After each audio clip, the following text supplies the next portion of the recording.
Grisela. Un día, Grisela se sintió triste, tan triste como su pelo gris. Pensó, ¿qué puedo hacer?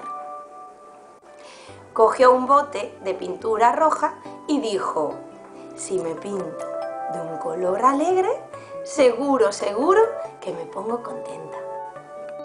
El color rojo le sentaba de maravilla, pero no estaba contenta.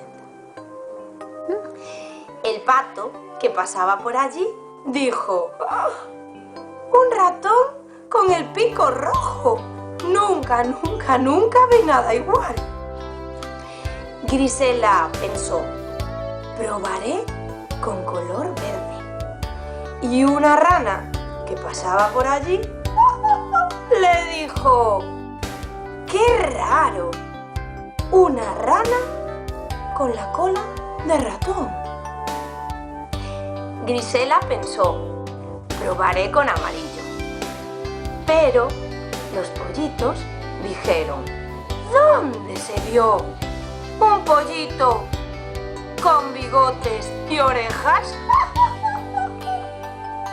Ahora Grisela pensó, ya sé, probaré con lunares. Entonces las mariquitas gritaron, ¡mirad, mirad! ¡Un ratón disfrazado de mariquita! ¡Qué gracioso! Pero Grisela seguía triste. Pensó, me pintaré una raya. ¡Qué interesante! Dijo la cebra. ¿Será una cebra? ¿Será un ratón? ¿Qué será? Grisela no entendía nada. Todos se reían y ella se sentía más y más triste. ¿Y si me cubro de flores? Las abejas vieron a Grisela cubierta de flores y corrieron tras ella.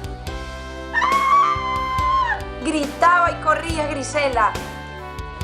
Grisela llegó al río y se tiró. Fuera del agua estaba gris igual que antes. De repente, otro ratón pasaba por allí y dijo, ¡qué color tan bonito! Un color así no se ve todos los días. ¿Cómo te llamas? Me llamo Grisela. ¡Qué nombre tan bonito!